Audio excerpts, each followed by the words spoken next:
Today we're going to have a look at how harvest works and also some of the wildlife that exists within the landscape that you see around this time of year. It's going to be quite broad brush. All farms do things differently, which is why agriculture is so interesting. But hopefully you'll get a good sense of how and why everything is done the way that it is. Essentially what we do in harvest is separate out the different parts of the plant. So we have the straw, which is used for bedding and sometimes animal feed, and the ear, which contains the grains. One way of doing this is just by rubbing it between your hands. So you can see there we've separated some grains out, but also some chaff, which is this light stuff, which is something of a waste product. In the past they would start by mowing the wheat with a scythe, which is the tool the Grim Reaper carries. Or perhaps a smaller equivalent, a sickle.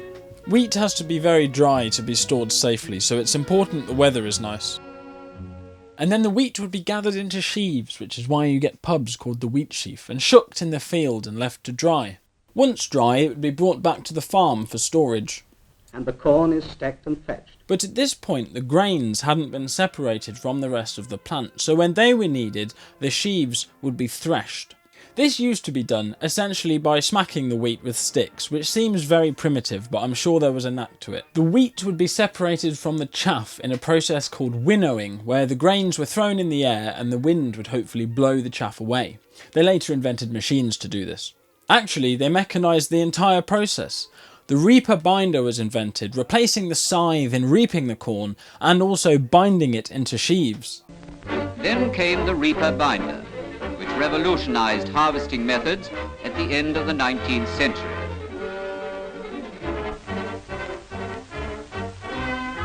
This machine cuts the corn and ties it into sheaves in one operation. But even with this method, the sheaves have to be set up into stooks to dry. And when suitably dry, the sheaves are collected using pitchforks, as you see here.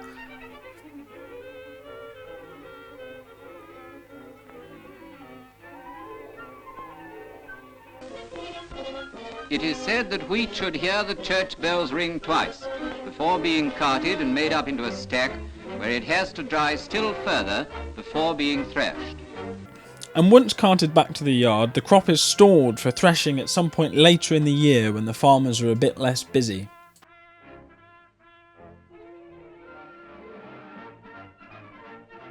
The threshing would be done by the first big machine of this video, a threshing drum like this one.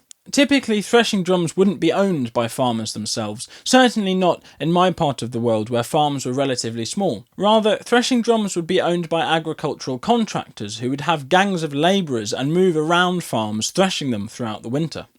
These machines were belt-driven by traction engine steam tractors or by normal tractors when they came about.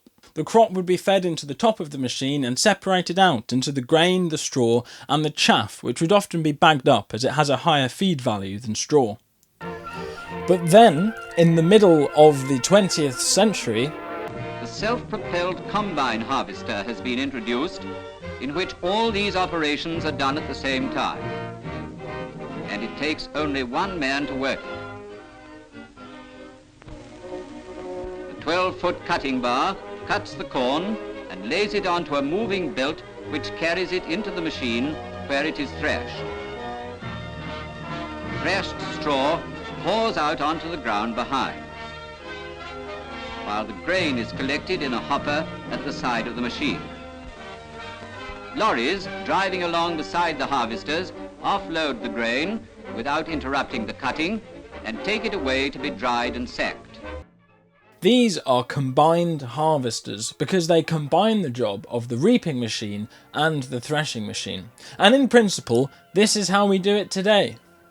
And because combine harvesters separate the straw out in the field, the straw can be packed into bales. And behind the combines come baling machines, which pick up the straw and compress it into bales.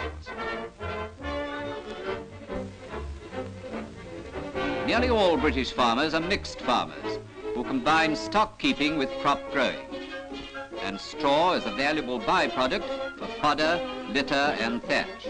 Commonly you see larger bales today that look like big Weetabix in the field, but the principle is exactly the same. Alternatively, if you don't need the straw, you can just chop it up and spread it back on the field, which returns the organic matter back to the soil. Before we talk about the big shiny combines you see today, I wanted to talk about the wildlife that you get in these landscapes, because people seem to think that monoculture crops are ecologically dead. I have in the past talked about how rooks and gulls take advantage of farmed landscapes and eat my crops, and I've also discussed how this landscape is perfect for barn owls. But wildlife is camouflaged, it doesn't want to be seen, and it only becomes obvious once you spend a day in a monoculture field. Animals have willingly interacted with the agricultural cycle for centuries in Britain, a bit like these cows are doing. I saw a fox and field mice and shrews and voles and things, and there were badger sets that I didn't think to photograph. And the various types of deer that you get in the British landscape will be present in these fields and their hedgerows, but they hide, so I wasn't able to photograph them. For reference, this is what the landscape looks like. The crops are a monoculture, they're just wheat, but within the landscape there is patches of rough grass and hedges and trees and ponds and spinneys. There is other stuff there. So first up, there's loads of bugs which are most visible at night, but any bugs within the crop become very visible when you're combining. Here's a little ladybird standing on top of the stubble. But any bugs and beetles and ladybirds within the crop itself get collected with the grain as you combine. There's normally loads of beetles, which I didn't see in this field, but these all add a little bit of extra protein. But of course these bugs were not on the floor, and the ground reveals tracks made by whatever various creatures regularly travel across the ground. I have said before, hedges are not wildlife corridors. Wildlife walks from where it is to where it wants to go, as you see here. When driving across fields of stubble after a harvest, you always notice hares. Hares are very well camouflaged and they're territorial, so they'll sit in a nest in the middle of a field, which you won't see. It blends in very well, and as you're driving along, the ground will leap up in front of you and run away. This shrew was one of the few creatures that didn't vanish as soon as I saw it, which I think was because he had a funny leg. I popped him under a hedge so he wouldn't be seen by any of the birds of prey, and hopefully he's doing alright. He had been living in some fly tipping that somebody had kindly dumped on the edge of the field. But although they're too fleeting for me to film, you must believe that there are lots of mice and voles and shrews and toads and all sorts of things in these fields, because there are so many of the birds that eat them. Too many, I would argue. All the while we were working, there were buzzards and red kites circling, looking for any sign of life whatsoever in the field, and if they saw something, they swooped down and ate it, which is not fantastic for populations of anything other than buzzards and kites. I think in this shot you can see 6. I counted 7 in this one single, roughly 15-acre field at one time. There's just too many of these birds. And kites were recently reintroduced in this country, and their massive population has been hailed as one of the great successes of conservation. But they've decimated the populations of all of the things that they eat. And as they're at the top of the food chain, that is an enormous amount of stuff. And they're outcompeting the other animals that used to rely on those things for food, like owls, which you hardly ever see anymore. I would argue that monoculture crops are not in any sense a barrier to wildlife. Food for people is also food for animals, and wildlife clearly makes use of this space. The reason these gulls are present in the field is because they have seen my tractor working. There is an interchange between farmers and the natural world. The problem is an overpopulation of birds of prey, which just decimate everything else. I would be interested to hear what farmers from places outside the Midlands make of the red kite. Anyway, back to combine harvesters. Here's my one. I think in shape it actually looks a lot like one of the old threshing drums. It just has a cutter bar along the front. You don't very often see one this small anymore. Combines have detachable headers so they can fit down the road, so the first thing to do when you get into a field is to put the header on. The header just lifts off the trailer.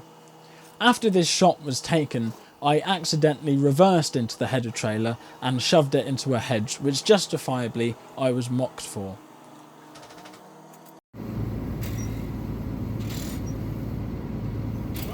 The straw is cut by these oscillating triangular knives, and the red things are lifters so you can pick up crop that's fallen down. And then you can go combining.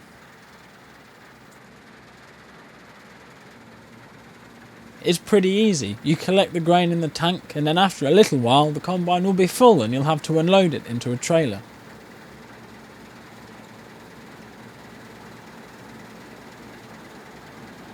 That vintage film explained what's going on here, but it's collecting the grain, the straw is coming out the back, and it's blowing the chaff out of the side.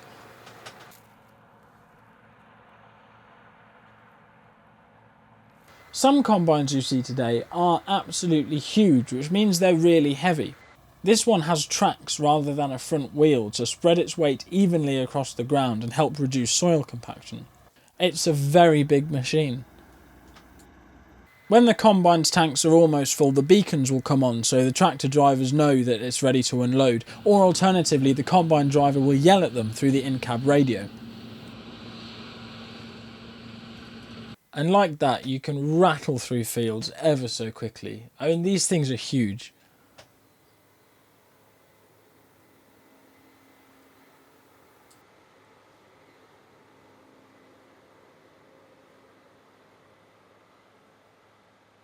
My job was just carting the grain, for I am but a lowly employee when I work for other people. Much lower down the pecking order than the combine drivers, which is a very desirable position.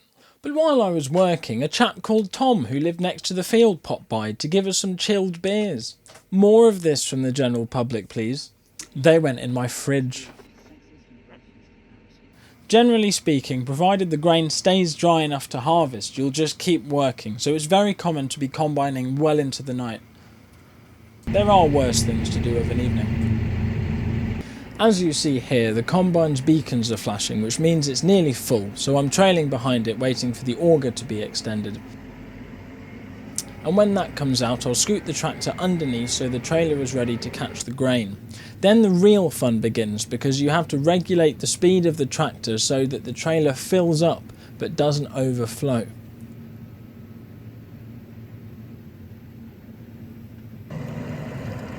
When the trailer's full, you leave the field, zoom down the road, and the grain is ready to be put in its new home.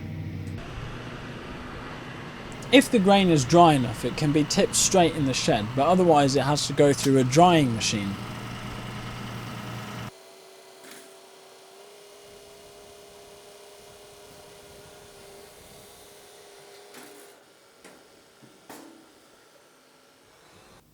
This thing is huge. I think it essentially works like a conveyor belt that just very gently warms the grain as it goes through. It loads itself automatically through this grill, but it does need tidying up occasionally.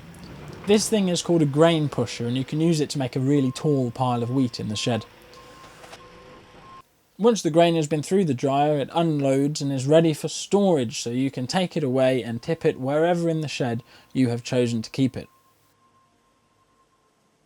To make sure the wheat doesn't go mouldy, you can blow air through it while it's in storage, and one way of doing this is through these pedestals that are put in place while the shed fills up.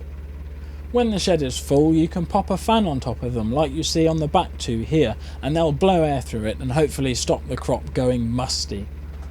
And that is how we gather in the stuff bread is made out of. If you enjoyed the video, please consider subscribing and perhaps check out similar videos I've made on drilling crops and harvesting grass. Otherwise, I'll see you next week when we'll discuss what happened in the British countryside when we declared war on Germany the second time.